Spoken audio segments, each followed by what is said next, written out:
During the 80s and 90s, the leather community was quite vibrant. And I attended a lot of events, a lot of contests. I was very involved. Slowly, our friends started to get sick and pass away.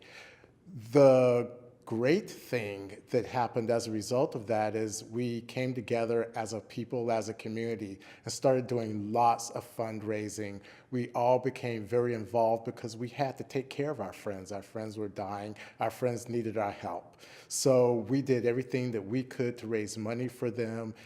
We took care of them, we visited them, we took them food. We basically decided that it was time that we had to take care of our own people, and that's what we did.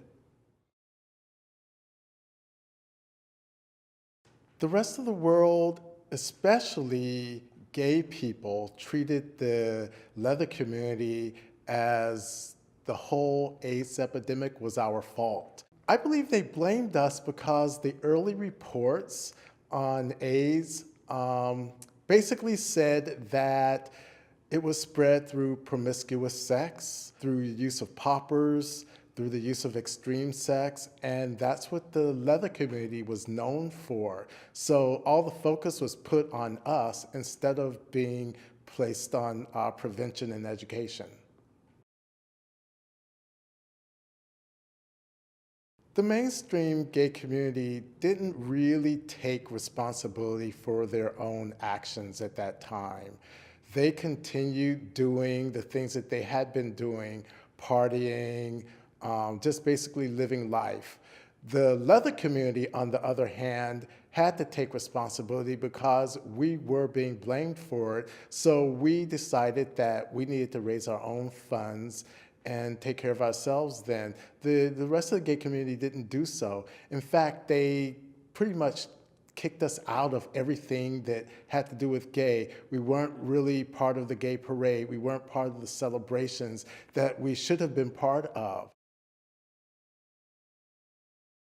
During that time, when the rest of the community was blaming us, I was very young. I was in my early 20s and on to my early 30s.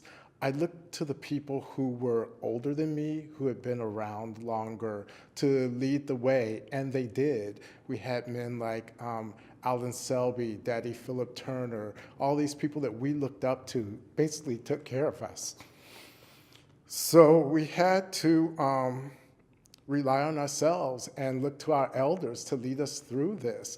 And as a result, we lost our elders at a very young age. So we had to step up. The young men, the 20-year-olds and 30-year-olds had to step up and take responsibility for the people who were younger than we were. And we were basically children trying to lead a community, and that's what we did. The leather community during that time of HIV and AIDS started having fundraisers, and they were grassroots fundraisers. There were penny jars set on the bar tops of all the bars. And it was just known that when you went into a bar and you got a drink, you dumped your change into the penny jars. And that grew.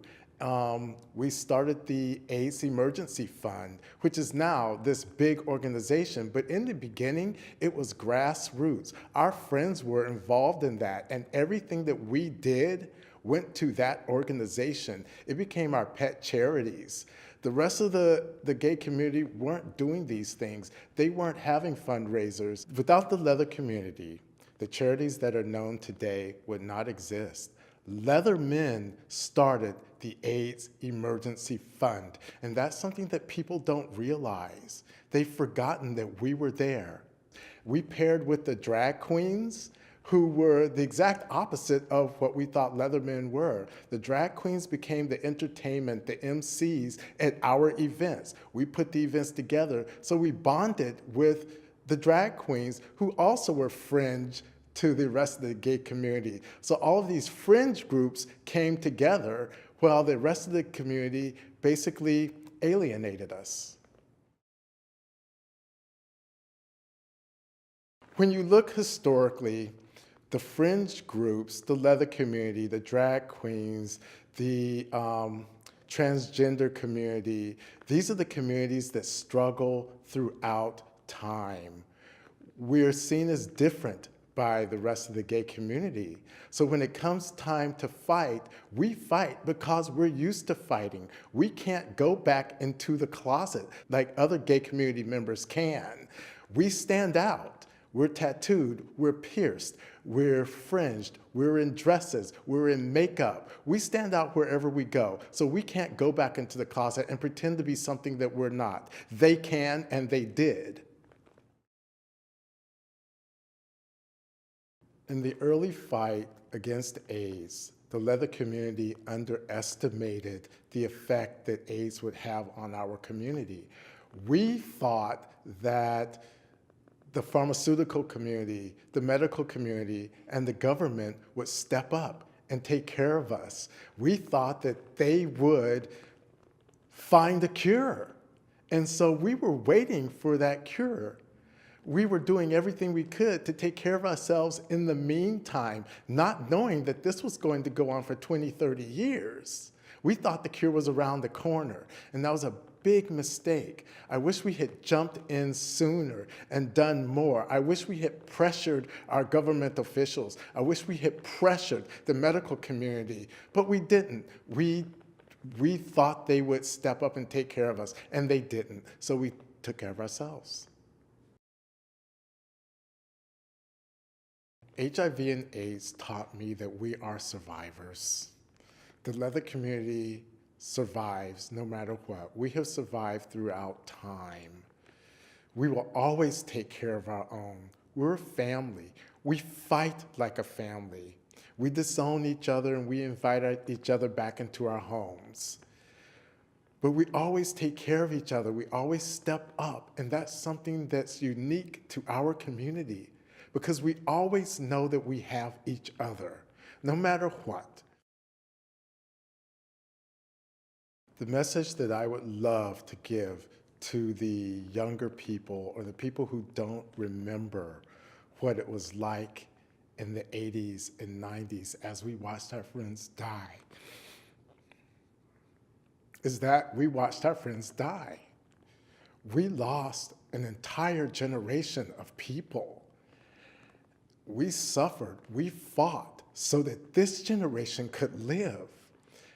This generation has forgotten that, or they've never known that. They don't understand how easy they have it. We're constantly trying to remind them that life wasn't always this way. History repeats itself. If we don't remember history, this will happen again and again and again. You can't know who you are if you don't know where you came from, and that's what people need to remember. They wouldn't be here today if it weren't for the people who fought for them yesterday. My first hope for the leather community is that HIV and AIDS is cured, that it goes away. That's a given.